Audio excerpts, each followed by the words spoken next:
नमस्कार, आप देख रहे हैं 4 PM न्यूज नेटवर्क और मैं हूं आपके साथ प्रगति ठाकुर। इंडिया गठबंधन में मनमुटाव के बाद अब अखिलेश यादव और राहुल गांधी के रिश्तों में दरार साफ तौर पर देखी जा सकती है। संभल मामले पर तो बकायदा सपा के महासचिव रामगोपाल यादव का बयान भी आ चुका है। उन्होंने राहुल गांधी और प्रियंका गांधी के संभल जाने के मामले पर सवाल भी उठाए हैं। पहले भी रामगोपाल यादव राहुल गांधी को अपना और इंडिया गठबंधन का नेता मानने से इनकार भी कर चुके हैं। इन सब के बीच ये बात तय है कि अब राहुल गांधी और अखिलेश यादव दो अलग अलग नाव पर सवार हो गए हैं। जिस तरह से दोनों नेता लोकसभा चुनाव में एक साथ कंधे से कंधा मिलाकर चल रहे थे, लेकिन अब 6 महीने के बाद दोनों के रास्ते अलग होते दिख रहे हैं। कांग्रेस ने तो बकायदा नई सियासत के बीज भी बो दिए हैं। राहुल गांधी अपनी सियासत को धार देने के लिए यूपी में बड़ा दांव खेलने की तैयारी में जुट गए हैं, जो कि उनके सहयोगी दल समाजवादी पार्टी को रास आता नहीं दिख रहा है। राहुल गांधी एक बड़ी राष्ट्रीय पार्टी के साथ अपनी और कांग्रेस की सियासत को नई धार देने की तैयारी में है।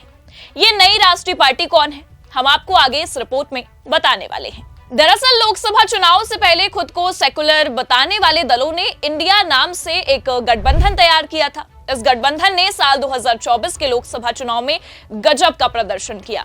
पहली बार देश के प्रधानमंत्री अपने खुद के बताए जादुई आंकड़े को नहीं छू पाए। प्रधानमंत्री नरेंद्र मोदी और उनकी पार्टी भाजपा ने 400 के दावे जो किए थे वो फेल हो गए। किसी तरह से एनडीए गठबंधन ने प्रधानमंत्री की लाज बचाई। इसमें कांग्रेस पार्टी के राहुल गांधी एक मजबूत नेता के रूप में सामने आए। उनकी पहचान उनके बेबाक अंदाज और जमीन से जुड़ी समस्याओं को उठाने वाले नेता के रूप में बनी। लेकिन राजनीति दुनिया का सबसे टफ कंपटीशन है। यहाँ सिर्फ एक चुनाव नहीं, बल्कि नेता को हर दिन अपने को साबित करना होता है। लोकसभा चुनाव के बाद राहुल गांधी के साथ भी कुछ ऐसा ही हुआ। तुरंत हरियाणा विधानसभा चुनाव आ गए। कांग्रेस और राहुल गांधी को लगा कि वो चुनाव जीत रहे हैं, लेकिन रिजल्ट आया तो एक बार फिर से भाजपा मैदान में जीत हासिल कर ले गई। असल में कांग्रेस से यहाँ बड़ी चूक हुई। वो अति उत्साह में अपने सहयोगी दलों को साथ लेना ही भूल गए।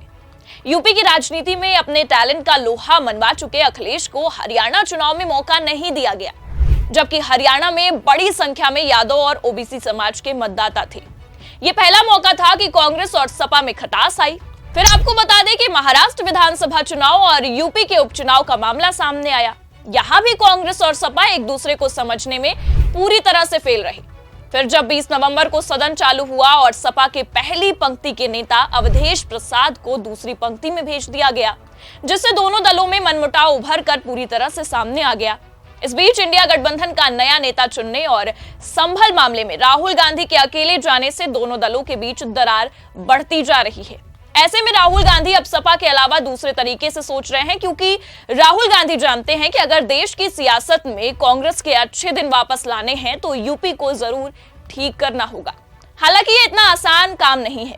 पिछले कुछ साल में प्रियंका गांधी यहां रहकर काफी काम कर चुकी हैं, लेकिन इसके कोई भी पॉजिटिव रिजल्ट सामने नहीं आए। लेकिन लोकसभा चुनाव 2024 में राहुल और अखिलेश जब साथ आए तो पूरा का पूरा रिजल्ट बदल गया।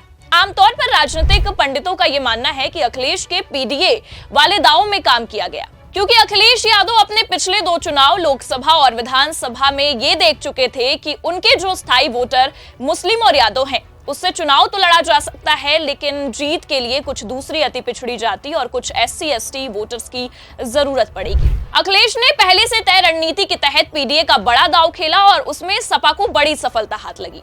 सपा ने 37 सीटें जीत ली और कांग्रेस 1 से 6 तक पहुंच गई। अब जब कांग्रेस और सपा में दरार आ चुकी है और अखिलेश राहुल के रास्ते अलग होने जा रहे हैं, तो एक नई सियासत की जमीन राहुल गांधी तैयार कर रहे हैं। क्योंकि लोकसभा चुनाव में पीडीए के नाम पर ही जीत मिली थी, इसलिए राहुल गांधी पीडीए के फॉर्मूले पर काम करना चाहते हैं। इस कड़ी में कांग्रेस और बहुजन समाज पार्टी के नाम आपस में जुड़ रहे हैं। वैसे तो बहुजन समाज पार्टी एक राष्ट्रीय दल के रूप में रहा है, लेकिन यूपी की सियासत में पिछले 2 चुनाव से अलग थलग पड़ गया है। बहुजन समाज पार्टी का लोकसभा 2024 में बहुत ही खराब प्रदर्शन रहा। पार्टी अपने 19% वोटों से 9% तक पहुंच गई। ऐसे में अगर अब बसपा को यूपी की राजनीति में बने रहना है तो गठबंधन की राजनीति का सहारा लेना ही होगा। इसमें कांग्रेस बसपा के लिए सबसे अच्छा विकल्प साबित हो सकती है। साथ ही राहुल गांधी जिन 2 चीजों पर फोकस करना चाहते हैं, नंबर 1 दलित अति पिछड़ा वोट और नंबर 2 मुस्लिम वोट। दोनों ही बसपा के साथ आने से जुड़ सकते हैं। वैसे राहुल गांधी पिछले दिनों से खुद पिछड़े वोटों को लेकर लगातार जातीय जनगणना की बात कर रहे हैं और संभल जाने का मामला मुस्लिम मतों को जोड़कर देखा जा रहा है। और बस यही वजह है कि इस दोनों मामलों को लेकर सपा में थोड़ी बेचैनी भी है। माना जा रहा है कि कांग्रेस और बसपा के साथ होने से सपा कमजोर पड़ सकती है।